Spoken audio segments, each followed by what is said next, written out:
I'm your host Slim bin Mohammed Rafi, and here is my YouTube channel Zamir Universal. I want to now show you the generation of a new breed, a new kind of a human species, which when you will see what they are doing and you see the youngsters, what kind of poison have been injected into their brains, and instead of gray matters, all they have is there enclosed is hatred, and this hatred has been, I think, injected in their brain by a movement called Zionism. Just like as RSS in India, just like all the extremist movements, extremist species, and they have to revert back to jungles, and they have no place in the civilized world or in the international community, and so therefore they have absolutely no regard for international laws, or they could live in the international communities together as human beings, because they are not human, they are subhuman. They say they are the best creation, and they claim, but is there any other nation or is there any other group of people who have been thrown into the incinerators, have been put in the gas chambers, killed, and their graves have been dug, their faces have been spitted upon, and you can see their behavior. It's inhuman. It is not just a question of Israel or Palestine or their stepfather, which is the United States of America, and that America is 10%, maybe less than 10%, which is governed by the Zionists there. So it's really a just small, tiny colony of these Zionists, or these special breed of human beings. I would hate to call them human beings, animals, who you see, you look at the interview, look at the documentary made by a Jew whose mother was a Jew, and he infiltrated and saw what they were doing at Rafah, and how pleasure they get by stopping the aid going to the starving and people without water and food and medicine.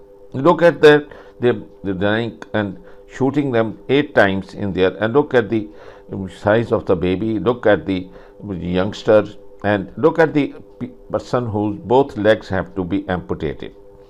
Now, when you are dealing with this and then you talk nonsense about Hitler and you blame him, or you talk about 7th of September or 7th of October, and that little tiny, just when you squeeze people against the barbed wires and it starts to poke into their skin and the blood starts to come out, they will obviously push you back and retaliate, and that's what they did. So with this brief introduction about the new species of monsters, and which are Jews, which are these Zionists, which they must be eliminated. They have no place now in this world to live, and anywhere when you find them, you have to now take care of them, because it's hard to now put them back into the civilization, and they catch up and they get educated and they care and they learn to live with the other nations, and they can share the same planet, share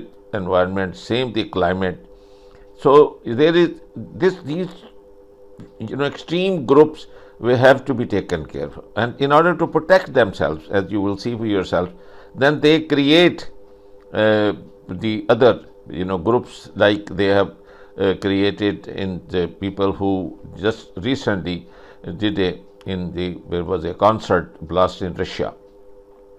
There are creations of these people. Even ISS was created by these people. They're funded by America and Israel, and all the ills, 99.9% of the ills in the whole world are due to either these Jews or this main supporter is this in the wearing the skin of a sheep, but underneath is the wolf, which is Joe Biden. I think Joe Biden at least is honest to tell you that how biased he is, how full of hate he is, in spite of the fact his own wife is saying to stop this massacre, stop this kids being killed, and he is just sleeping as he has been taking opium, and that's why they call him Sleepy Joe. And with these words, then I think that they have no place to be the part of the international community, because they do not follow the international laws, neither in peace or in war.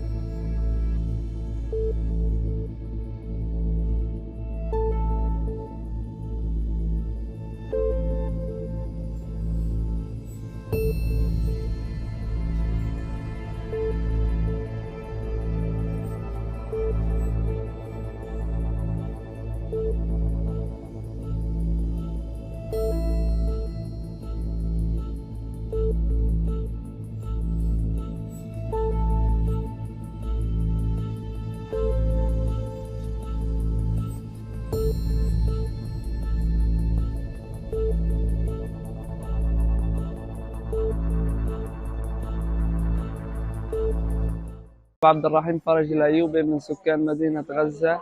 طبعا كنا متحصرين من جوا من كل إشي، من حرب، من بهدلة، يعني صرنا أكلنا أكل الشعير وأكل العصافير، يعني لدرجة إنه ولا عمره رحت على الكويت، فاضطريت مشان خواتي الأطفال أروح أجيب كيس طحين. فبدل ما أجيب كيس طحين رحت متحمل ب9 رصاصات دبابة، 9 رصاصات، 9 إطلاق دبابة. أكلت في رجلي، 7 في رجلي، 1 في خصري و1 في إيدي، 9 رصاصات.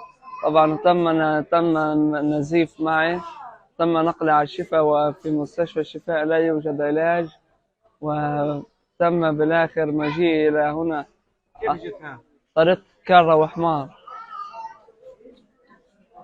كارة وحمار جيت هنا مستشفى شهداء الأقصى. ايش الطالب العام وطالب منظمة الصحة العالمية؟ بطالب إنه سفر within the ranks of the Jewish-Israeli nationalists invading Gaza to establish Jewish settlements and blocking humanitarian aid for starving Palestinians at the Gaza border.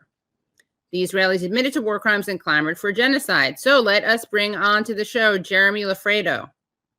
Hi, Jeremy. How are you? Hi, Katie. Thank you for having me. Thanks so much for joining. So I'm going to play shortly a trailer for your latest documentary, but I want to ask you first how you began documenting what you've been documenting. Sure. So I'm part of a few Israeli nationalist WhatsApp groups, and they said that they're going to begin going to the border. And I saw that they are organizing some shuttles from Tel Aviv and from Jerusalem down through the West Bank, picking up West Bank settlers at these settlements and driving them to the borders. It's called the Nitzana crossing, which is the border of Egypt, and the Krim Shalom border, which is the border with Egypt and Gaza. And so I, for many days, I took the shuttle with the settlers through the West Bank to the border. And once they began to, be comfortable with my face, and they saw me every day, that's when they began to be, very candid with me and explain how they actually feel about the war, explain, some things that they've done when they were reservists in Gaza. And it was when they got very comfortable with me is when I began documenting some really horrid stuff. So you're based in New York and you joined this WhatsApp group and you see that they're going to be doing this. And at that point you go to Israel, or you're already in Israel? I was in New York at the time. I spent a month in Israel in November. I was back in New York, and I saw this was happening, and I thought that joining these settlers and these extremists could yield some interesting results, and it did. Yeah. Okay, so we're going to look at a trailer of your latest film, which is the one that takes place basically at the border, people blocking aid in Gaza. Then we'll take a look at some clips, and then we'll talk about some of your other films.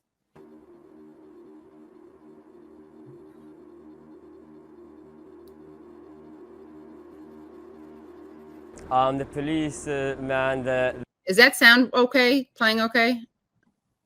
Were you able to hear it? I can hear it. Okay, I just realized that I want the speakers to be my Shure mic. I think this will be better, less echoey. Tell me if this works. Yeah? Yeah.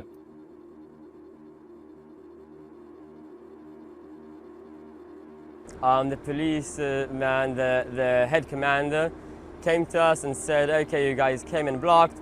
we don't want to fight. And he said to us, I'll just lock the gate. You guys don't need to stand in the sun. We got lollipops. We got watermelon from the police. Lollipops and watermelon. Yeah, watermelons, and was great with them. So no food, no nothing. No, they don't deserve it. What I care? Kill them. I don't care. Do you trust Palestinians? No. I know all about them. I don't trust them. I want them out of here. What do you think should happen to Gaza?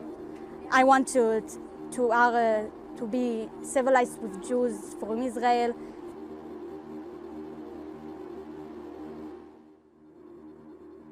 My unit was in charge of explosions. We blew up houses of terrorists, mosque, UN offices. I remember we got into some UN office that was in charge of helping families in Gaza that was affected by the war, and we destroyed it.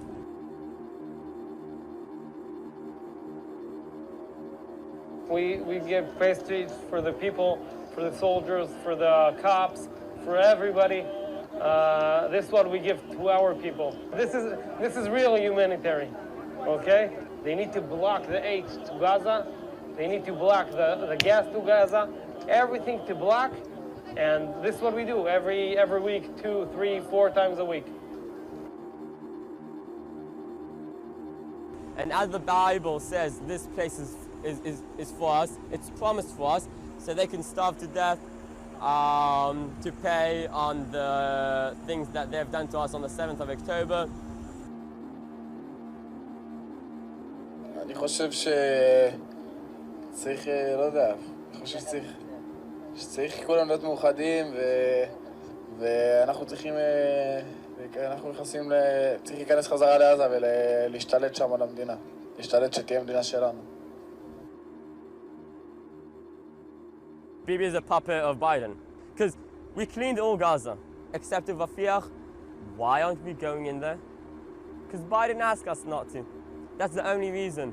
There's no reason not to.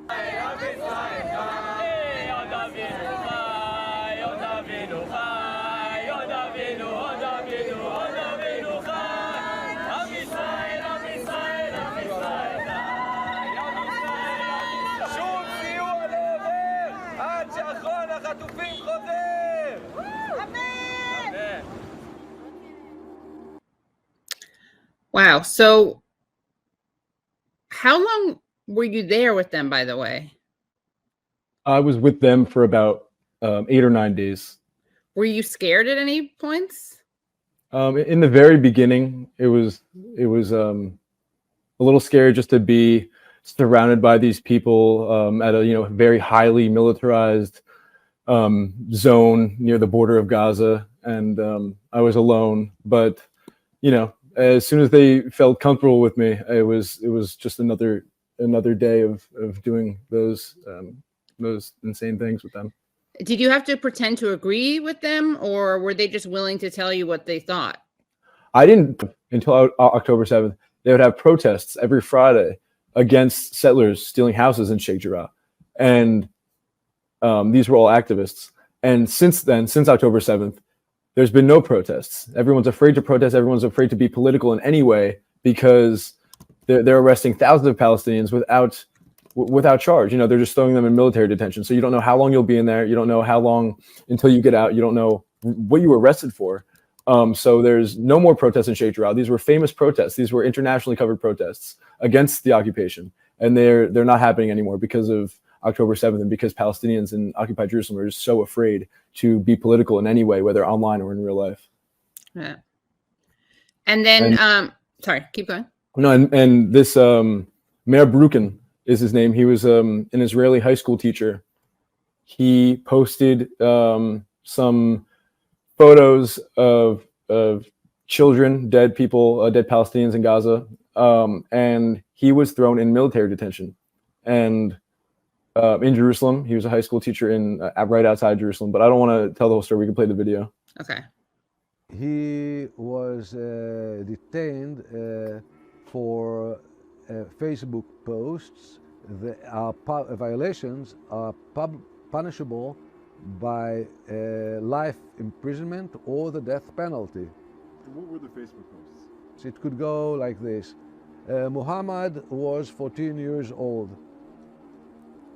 He was a very good soccer player, and his life dream was to become a professional soccer player. He will never become a professional soccer player because on this and that day he was killed by our exceptional boys.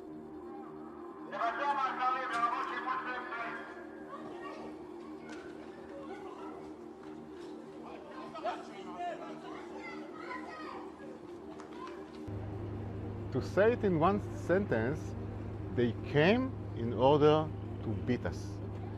For me, it was a fascist event, really.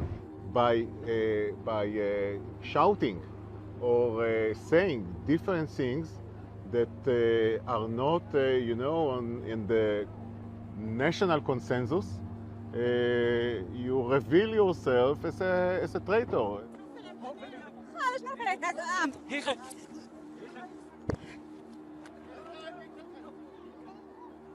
Oh my God.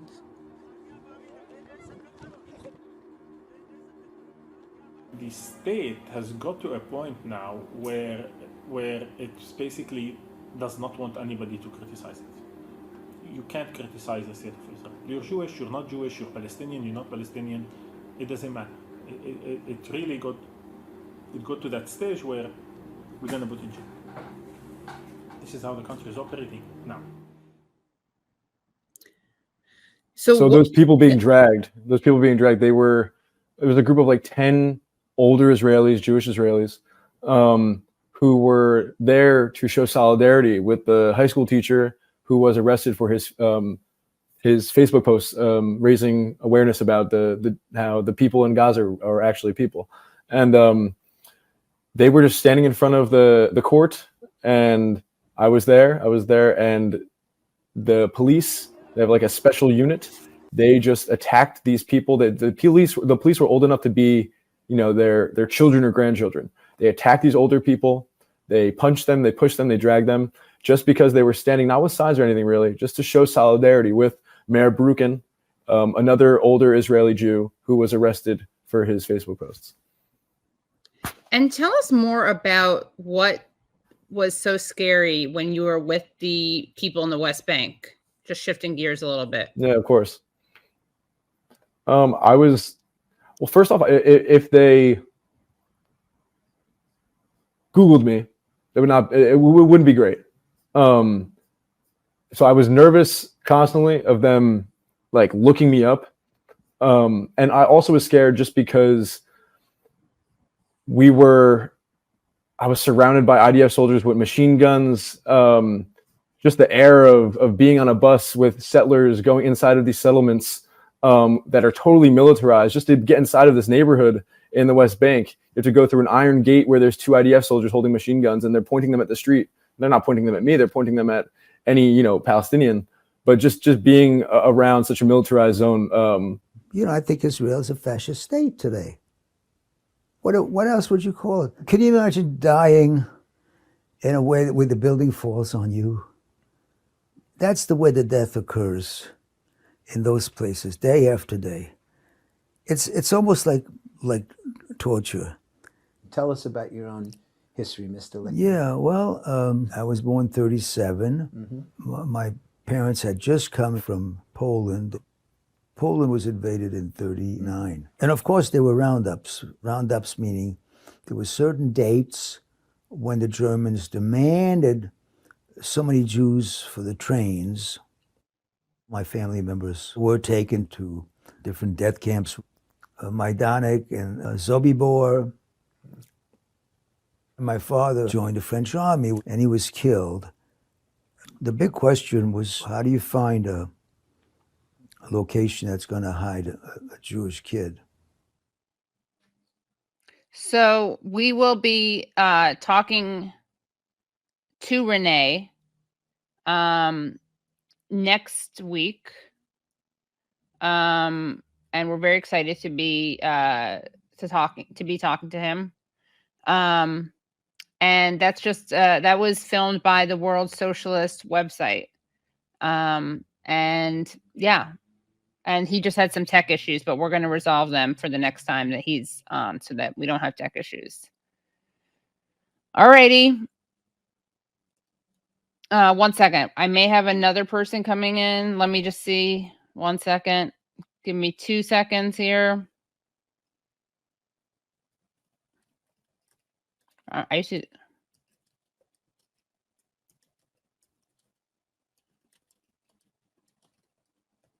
One second. This may be the end of the show. This may be the almost end of the show. The dots are moving in this text. All I need is a yes or a no. Come on. It'll be short. Okay. We're doing a very short segment. We're going to update people on what the latest news is when it comes to Julian Assange. The journalist Kevin Gostola to tell us the latest on Julian Assange. Welcome, Kevin. Hey, it's good to see you, Katie. Thank you. Thanks so much for coming back. And you are a tireless reporter on this issue, especially. So please tell us what the latest is with Julian Assange, because there was a big decision made today. Yeah, the latest decision is that Julian Assange was granted a few grounds of appeal. Only, what I say, 2.5. There were 9 grounds of appeal that they asked for. I can get into why I say 2.5 if you're interested, but there were 6 grounds that were denied, and then they said they're not going to consider the evidence related to the CIA allegedly plotting to kidnap or kill him. And after Why would that matter? I know, why bother with that? And then they basically wrote in one single paragraph all the words that the U.S. government needs to say to them in order to extradite Julian Assange. So what they were particularly concerned about was the fact that Julian Assange might face the death penalty if he's extradited to the United States. There were no assurances given before, and this came up in the hearing in February, and the attorneys representing the U.S. government, when questioned by the high court judges, had no good response. They actually said, we don't know that he wouldn't be exposed to a death sentence because it is possible that the prosecutors could add charges to the case against him. They might choose, the U.S. government might choose to say he was aiding and abetting treason. They might say that he was a spy for a country and add a charge of espionage. Not the espionage. I know we have Espionage Act charges, but people should understand that under the Espionage Act, that doesn't always criminalize just being a spy for a country. So what if they were going to tack on a charge like that? He might face the death penalty. And then there is this issue of the fact that this prosecutor in the case, Gordon Kromberg, straight up told the court that Julian Assange may not have First Amendment rights if he was being prosecuted or while he was on trial in the United States. And that was a concern to the judges. So they basically said, hey, do all of these things. Say this to us, assure us that his rights won't be violated, and then you can have your extradition. So basically feeding them the talking points that they need to regurgitate in order for England to say, yeah, he can be extradited. Yeah, essentially. I mean, this already happened. This is a long saga, but to refresh people's memory very quickly, back in 2021, we had the district court say that it would be oppressive for mental health reasons to extradite Julian Assange. And she highlighted her concerns with the way the prison system is in the United States. And then it was kicked to this court, the High Court of Justice. And upon review, during this review, the U.S. government put forward these assurances through the State Department under Tony Blinken, who we've learned is such a pathetic a gas bag of a shill for all kinds of abusive acts. And he basically told the UK government that Julian Assange, wouldn't be put in a supermax prison. He'll get mental health treatment. Oh, if he wants to, he could apply to be transferred to Australia and serve his sentence in his home country. All of these things, though, had loopholes. There were all kinds of ways that you could see that the U.S. would be able to break their promises. I expect that to be the case going forward. On May 20th, there will probably be a hearing, and it will be around these so-called assurances, these promises that will be made by the U.S. government about what they'll do for Julian Assange, how they won't violate his rights. His lawyers will challenge again, like they did earlier, and it'll be quite difficult because the UK court here has said very clearly that they're going to accept whatever the U.S. government says, and they feel like they have to, given the relationship between the UK and the United States. Wow. So what can people do? So the call to action right now, this is what Gabriel Shipton, Julian Assange's brother, is asking. This is what Stella Assange, Julian Assange's wife, is asking. This is what the Assange Defense Committee has asked people to do. If you understand the issues around freedom of the press and the First Amendment and everybody's right to express themselves, they say, go to your congressperson. There is a House resolution. It's House Resolution 934. House Resolution 934. And there's only like 15 or 20 members of Congress. In the House, there are 435 members. So there's a long way to go, and there's a lot that people can do. But this is the vehicle for challenging this extradition, because it says in the resolution, if you support freedom of the press, then you must demand that the Justice Department drop the charges against Julian Assange. So it's very simple. It's very easy. House Resolution 934, just as it says right there on your screen. And, anybody who isn't signed on to this, I would have to question whether they do support freedom of the press under the First Amendment of the Constitution. We hear a lot of talk from Republicans about the U.S. government being weaponized under Joe Biden. Well, come on, show up. Ron Johnson and everybody on down, get signed on to this resolution. You hear a lot from progressives and other Democrats about how Donald Trump could abuse powers. We don't know if Joe Biden's going to be up to the task for re-election. We might just have another 4 years of Donald Trump. And all these authorities that are being given to the courts to punish and go after journalists have to be alarming. So Democrats, sign on, drop these charges. Let's not give any right-wing presidents more power. Right. Amen. And anything else you want to make sure we know about, Kevin, in the world? So just let me quickly add to this that, yes, as we had a little bit of an exchange there about the CIA, this did come up in the case, and it might be something that people who watch this are asking themselves about, because I know you've covered this part of the Assange case. And this high court astonishingly said that it didn't matter.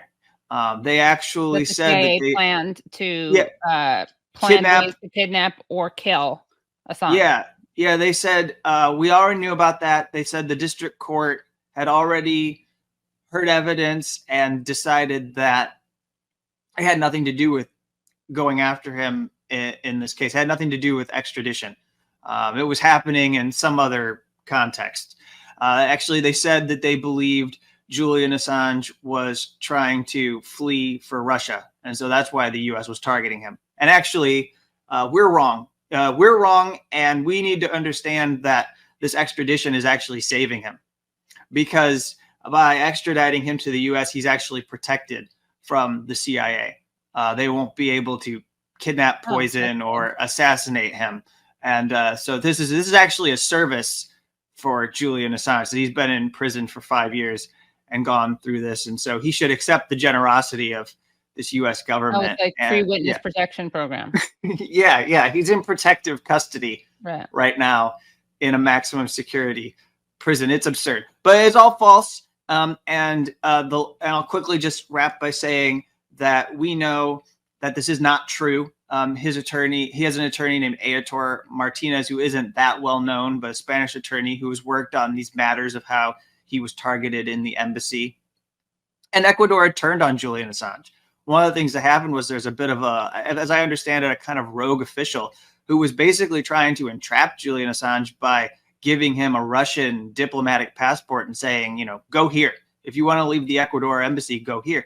And his team and Assange himself were like, I can't do that. Russiagate is happening in the United States. This is insane. You mean like after all I've gone through, I'm going to go to Russia and make it even easier for the U.S. government to come after me? He said, no, I want to go to Bolivia or Colombia or Venezuela or a Latin American country willing to challenge the United States, but I'm not going to go to Russia. And they ended up getting it changed. But because UC Global, that Spanish security company working for the U.S. intelligence agencies or CIA, had collected all this information on Julian Assange, they wrote it down, and then it made its way into the Yahoo News article about Russia, and made its way, U.S. officials knew about this. So when they talked about the plans against Julian Assange to kidnap and kill him, they mentioned Russia. And now it worked its way into the high court decision, and they basically justified all this mistreatment against Julian Assange by saying Russia, Russia, Russia again. And that's, we've seen that for the last 7-8 years now. Russia is like a get out of jail free card for the U.S. Justice Department. Right. Well, thank you so much, Kevin, for this breaking news update. And we will have you on again soon. Hopefully one day with good news. Yeah. Thank you. Talk to you later, Katie. Kevin. Bye. Great. Bye.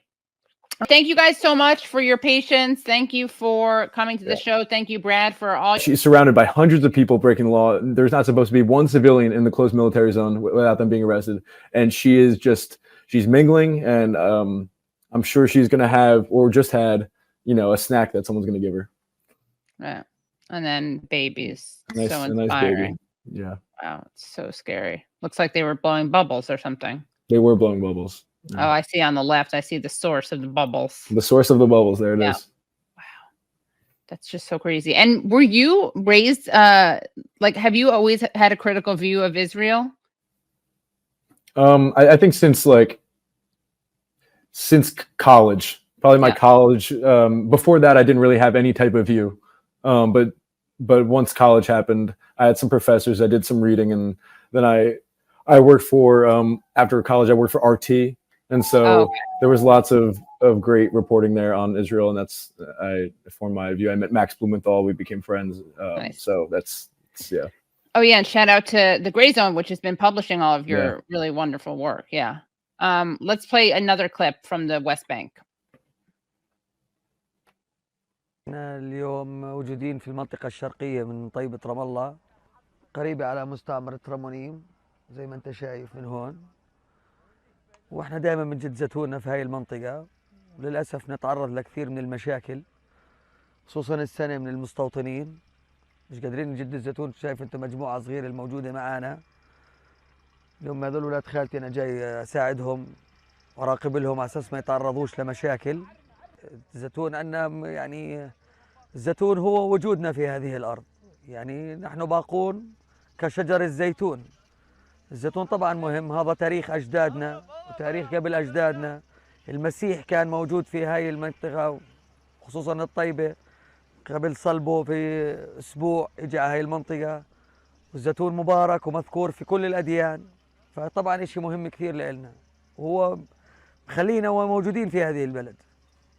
فجأة يعني احنا دائما بنجد الزيتون نتعرض لهجوم منهم، بيجوا من المنطقة هاي بسموها البطمة، في منطقة هون اسمها البطمة، في شارع بودي عليهم، فبتلاقيهم فجأة بيجوا بضربوا الناس، بكسروهم، باخذوا أغراضهم، باخذوا زيتونهم.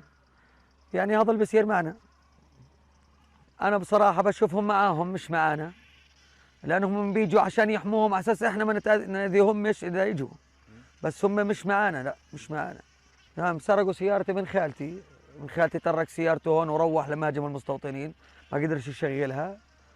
ولما رجعنا ناخذها ما لقيناهاش موجوده، اخذوها معهم وروحوا. واخذوا كمان اغراض لعم لنا هون اسمه عزمي، اخذوا الترولة تبعته شبكوها على سيارتهم وروحوها معهم. يعني كثير سرقوا ناس. so beautiful there too. وهذا بعيد عنهم طبعا، مش راح نطلع من الارض لان هاي ارضنا يعني، مش ما راح نستغني عنها. يعني بيجي هاي الارض مش له القاعد فيها، هاي ارضنا هاي. ارض الطيبه وارض دير جرير وهاي المناطق هاي اراضينا اللي هون مش الهم. للاسف ما بيميزوا بين لا مسيحي ولا مسلم، شو ما كنت ببلشوا فيك ما بتفرق معهم عندهم هاي هذا استيطان ما بتفرق معاه. And that's also a really important point, which is that a lot of people like to pretend this is a clash of civilizations, right? That's what Netanyahu likes to say. This is, he compares Hamas to ISIS, but the undertone is, the subtext is that it's Muslim versus Jew, backwards, barbarity, savagery versus enlightened, liberal, open-mindedness. And as we can see from that clip and so much other evidence, this is not about religion. Israelis have now come to the point where they believe that the solution to their problems is to basically ethnically cleanse Palestinians from Gaza and then eventually from the West Bank. In order to do that, you need to create a catastrophe and to create a self-sustaining catastrophe. You dismantle those parts of life that make life manageable in a place like Gaza. And so you go after the water desalination plants, you dismantle the sewage system. You then destroy the health system while wounding 40,000. And so that once the war is over, there are epidemics, there is infectious diseases, and people sit and watch their wounded loved ones die in front of their eyes. And so the war continues after the bullets and the bombs stop. Israel operates the most powerful lobby in Congress. This is AIPAC, the American Israel Public Affairs Committee. Through control of Congress, Israel demands and gets nearly $5 billion annually. No elected official dares criticize Israel for fear the Jewish lobby will accuse him of anti-Semitism, the kiss of death for any politician. The president also knows what Israel wants, Israel gets. To act otherwise is political suicide. The mass media, founded and controlled primarily by Jews, manipulates the spigot of information out of which heartland America drinks. The message of this contaminated source is, if you criticize Israel, you are anti-Semitic. Be safe, keep your head down, or you are fair game for being knocked off by the Zionist shooting gallery. As a result, our president and elected officials are slaves to political correctness when it comes to Jews and Israel. They cannot seriously criticize Israel, especially as the source of Mideast strife and terrorism. They cannot suggest an end of aid to Israel. They cannot even protest Zionist control of Congress. Universal television को subscribe करना ना भूलें, उसके बाद bell button पे click करें और अपने कमेंट्स के सेक्शन में अपने कीमती जो ख्यालात का इजहार ज़रूर